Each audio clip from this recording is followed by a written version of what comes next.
a zero RB guy. TD, I'm a robust RB guy. TD, I'm a hero RB guy.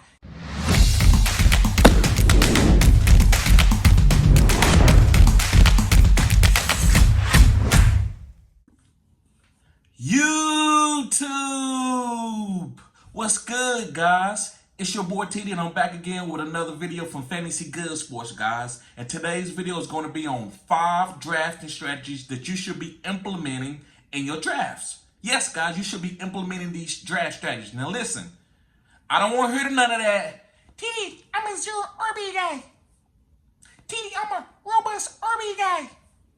TD, I'm a hero RB guy. Guys, these are good drafting strategies, but if you already know who you are in the beginning, I'm a doo-doo-doo guy. you already wrong.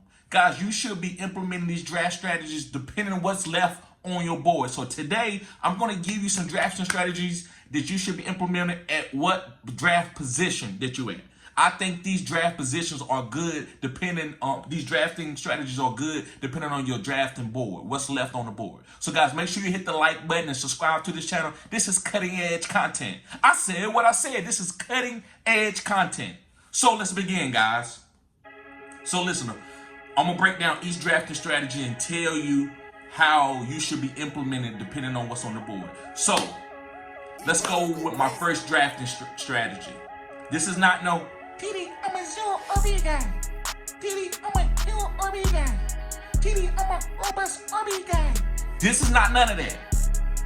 Sloppy seconds. Yes, that's a drafting strategy. Who wants sloppy seconds? Raise your hand right now. Let me know in the comments if you are a sloppy seconds guy or a sloppy seconds lady.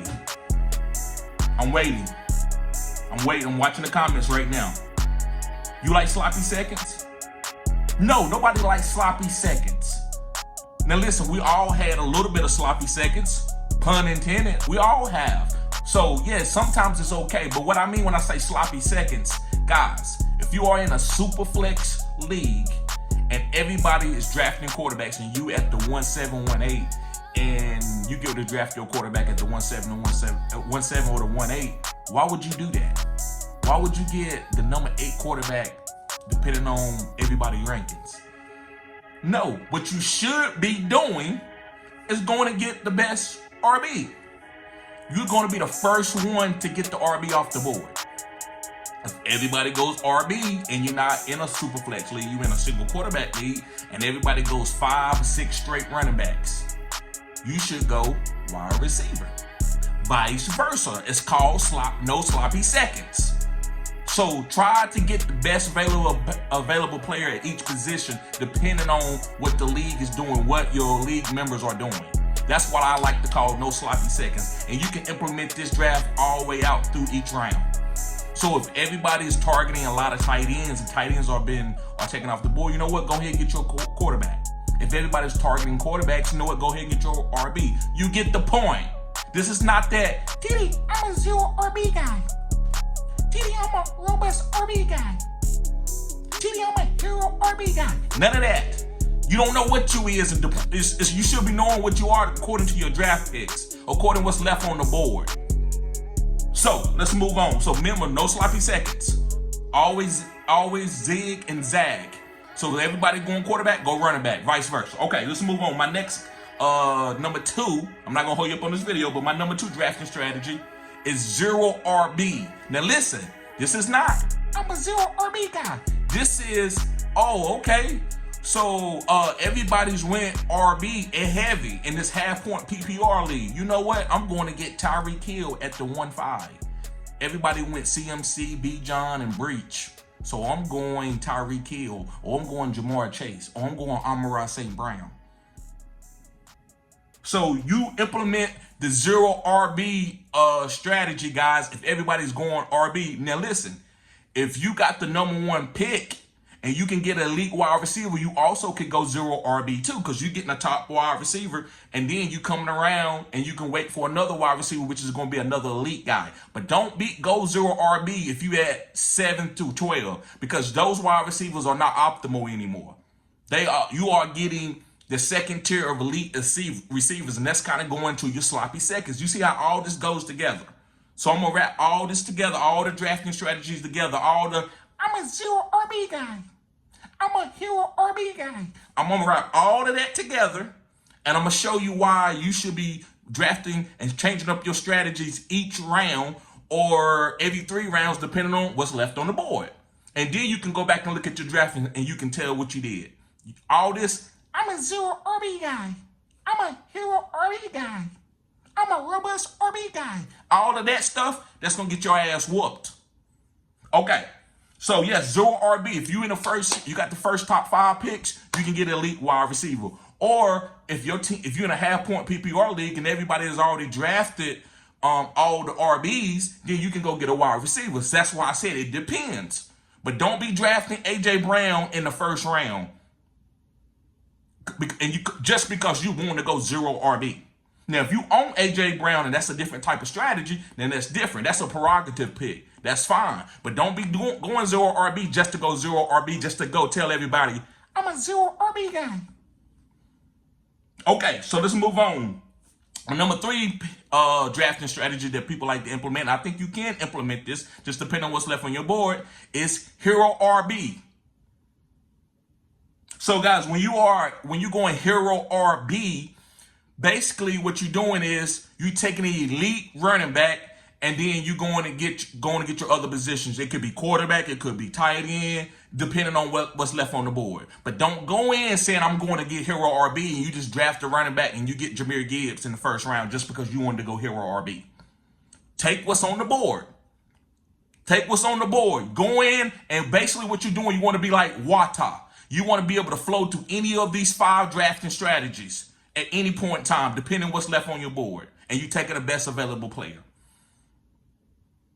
So if I got the number 1 pick and my prerogative player is CMC, then there's nothing wrong with taking CMC. But then you come around, then don't just go wide receiver. Guess what? Saquon Barkley or Derrick Henry could be there, and that might be your best available pick. So guess what? Now you want a robust RB strategy going over to my next strategy. So you just don't go in there saying, I'm a robust RB guy. I'm a 0 RB guy. Don't go on your strategies like that. You gotta work. You gotta be like water. You gotta flow between these strategies. So yes, guys, then you can go. So take the best available player, depending on what's left on the board, and that's how you get into the strategies. That's 2 years ago and the year before, I was a 0 RB guy. It wasn't because I was gonna go 0 RB, but because it was the best available players for me every time I was drafting. I'm not going to leave big-time running backs on the board just because I'm a 0 RB guy. So yes, guys, robust RB, the same thing. You can go robust RB. Robust RB, to me, the picks to be robust RB is probably, guys, if you got the 1-5 through 1-8, I think you can go and get 2 great running backs in the first and second round. And then in the third round, it still might be a really good running back there for you, just depending on what's left on the board. Nobody knows. You should not know if you are a 0 RB guy. You should not know what you are.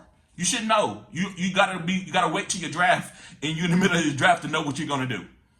All right, and all this wraps up, guys, into your best available player. I believe if you taking the best available player, then your strategy is gonna come out of what you are. It's almost like taking an assessment test. You don't know what you are. You don't know if you got anxiety. You don't know if you got depression. Take the test. Take the assessment test, and then at the end, tally up your marks, and you be like, oh, you know what? I'm 0 RB. I took 3 wide receivers in the first round. Never know. I wanted running backs. Oh, you know what? I'm a robust RB. I took 4 running backs. I didn't know what I was going to do. That's how you implement your strategy. So, guys, thank y'all for tuning in to Fantasy Good Sports. Make sure you hit the like button and subscribe to this channel. This is cutting-edge content. Also, guys, if you need help, make sure you hit me up for a consultation. $50 for 30 minutes. $50, and I can help you with anything, drafting, whatever. Also, guys, I can help you with your draft where I can be there with you the whole time, no matter how long the draft is. But that price is $75, and that's a deal.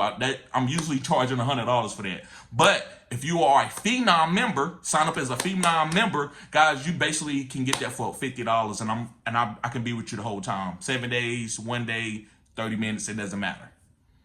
Also, if you sign up as a member, guys, you can get in some listener leagues. I got listener leagues going on right now as we speak. We drafting. We getting practice. Now, it ain't practice because you will be able to win prizes. I'm providing the prizes, depending on what tier you are.